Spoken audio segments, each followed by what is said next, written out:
2025 సంవత్సరము జనవరి మాసంలో వృశ్చిక రాశిలో జన్మించినటువంటి వారికి గోచార ఫలితాలు ఎలా ఉన్నాయో తెలుసుకుందాం. ముందుగా ఈ వృశ్చిక రాశి జాతకులకు ఈ జనవరి మాసంలో గ్రహస్థితి ఎలా ఉంది, ముఖ్యమైనటువంటి గ్రహాలు ఏ ఏ స్థానాలలో సంచరిస్తున్నాయో చూద్దాం.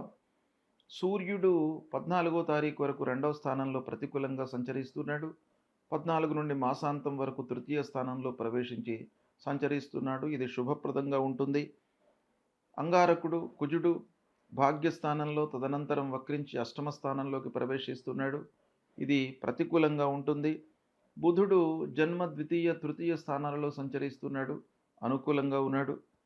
గురువు సప్తమ స్థానంలో అనుకూలంగా సంచరిస్తున్నాడు.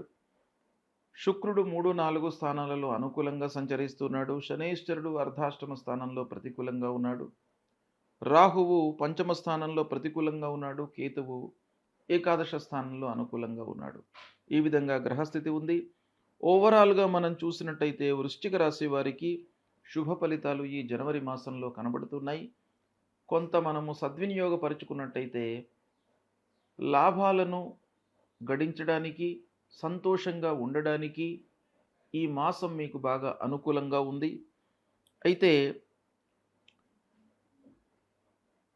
1-2 వారాలు సామాన్యంగా ఉంటాయి.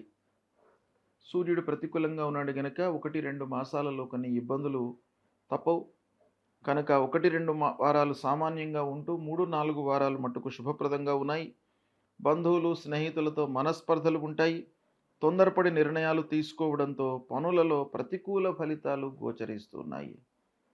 మీరు చేయవలసినటువంటి కర్తవ్యం ఏంటంటే తొందర లేకుండా సహనంతో నిర్ణయాలు తీసుకోవాలి. ప్రణాళికాయుతంగా ముందుకు వెళ్ళాలి. 1-4 సార్లు ఆలోచించి అనుభవజ్ఞుల యొక్క సహాయ సహకారాలు కూడాను తీసుకొని ముందుకు వెళ్ళాలి. ఇక పూర్వం ఉన్నటువంటి సమస్యలు, వాటి మూలకంగా రుణభారం పెరిగేటువంటి అవకాశాలు ఉన్నాయి కాబట్టి ఆర్థికపరమైనటువంటి సమస్యలపై మీరు మనస్సు నిలపాలి. ఎందుకంటే ధనమూలమిదం జగత్ కాబట్టి ఆర్థికంగా మనం బాగా ఉన్నట్టయితే బాగా ఉంటుంది, లేని పక్షంలో ఇబ్బందులు తప్పవు. కనుక ఆర్థికపరమైనటువంటి సమస్యలను ఎక్కడికక్కడ ఎప్పటికప్పుడు మీరు దాన్ని సాల్వ్ చేసుకోవడానికి ప్రయత్నాలు బాగా చేసుకోవాలి. ఇంటి వాతావరణం సంతృప్తిగా ఉంటుంది. బయట వ్యక్తులతో మట్టుకు మీరు జాగ్రత్తగా ఉండాలి.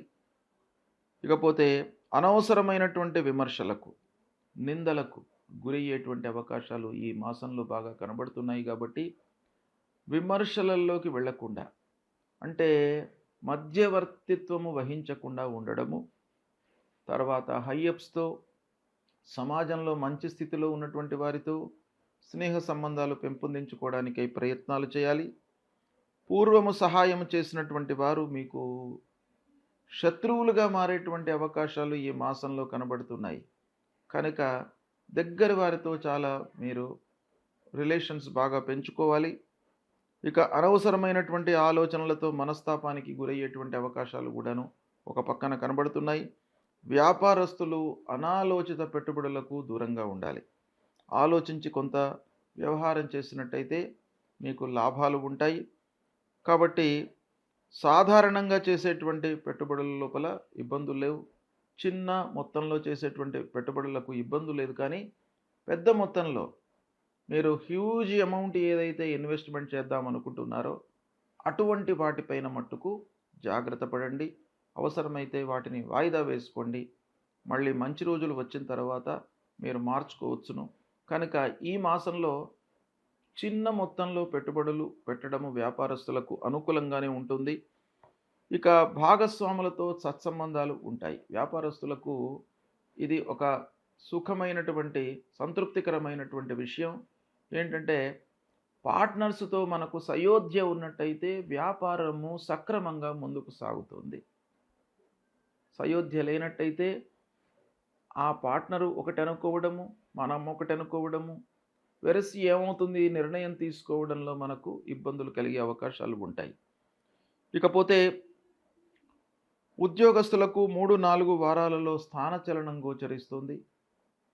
అనుకూలమైనటువంటి ప్రాంతాలకే వెళతారు. మీరు చేసేటువంటి పనితనానికి గుర్తింపు లభిస్తుంది. ప్రమోషన్లు ఉంటాయి. స్థిరంగా ఉండడానికి అవకాశాలు బాగా ఉన్నాయి. ఉత్సాహంతో పనులు చేస్తారు. ఆనందంతో, ఉల్లాసంగా ఉంటారు. ఈ విధంగా మీకు వృశ్చిక రాశి వారికి ఫలితాలు అనుకూలంగానే ఉన్నాయి.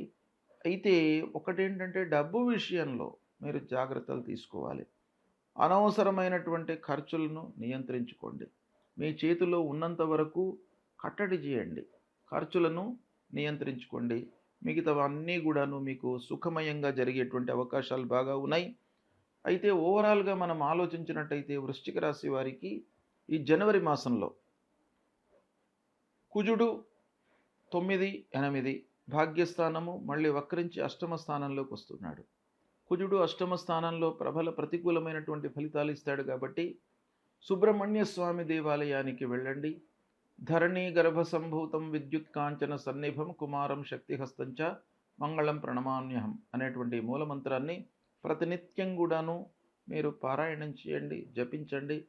తద్వారా మీ లోపల అనవసరమైనటువంటి పనులలో మనస్సు నిలపకుండా ఆలోచన దృక్పథాన్ని పెంచుతాడు. ఇక శనీశ్వరుడు ముఖ్యంగా అర్ధాష్టమ స్థానంలో ఉన్నాడు. శని అర్ధాష్టమ స్థానంలో మనకు సంతోషం లేకుండా చేస్తాడు. ఎన్ని పనులు సక్రమంగా మనం చేసినప్పటికీ, ఎంత శ్రద్ధ వహించి మనం చేసినప్పటికీ, చేతిలో ఎంత డబ్బు ఉన్నప్పటికీ, సక్సెస్ రేట్ ఎంత ఉన్నప్పటికీ, ఫైనల్గా ఆ శని మూలకంగా ఏమవుతుంది, మనకు అసంతృప్తి అనేటువంటిది బాగా వచ్చే అవకాశాలు ఉంటాయి. కాబట్టి మనిషికి అన్నిటికంటే కూడాను ముఖ్యమైనటువంటిది సంతోషము, ఆనందము. అది ఈ అర్ధాష్టమ శని మూలకంగా మనకు కొరబడుతుంది. కాబట్టి శని ప్రీత్యర్థమై తప్పకుండా మీరు ఈ జనవరి మాసంలో వృశ్చిక రాశి వారు పరిహారాలు చేసుకోవాలి. నీలాంజన సమాభాసం రవిపుత్రం యమాగ్రజం ఛాయా మార్తాండ సంభూతం తం నమామి శనైశ్చరం అనేటువంటి ఈ మూలమంత్రాన్ని ప్రతినిత్యం కూడాను చదువుకోండి. ఆంజనేయ స్వామి దేవాలయానికి వెళ్ళండి.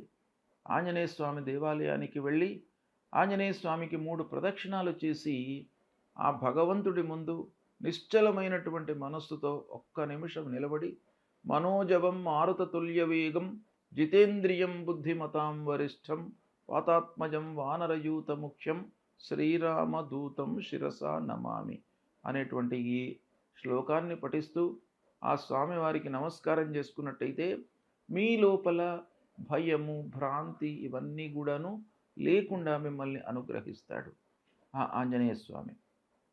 అపమృత్యు దోషాలు పోవడానికై శివాలయానికి వెళ్ళండి. ఆ పంచాయతనం శివుడు, గణపతి, అంబిక, సుబ్రహ్మణ్య స్వామి, నాగేంద్రుడు ఇలా అన్నీ కూడాను మీకు శివాలయంలో ఉంటాయి.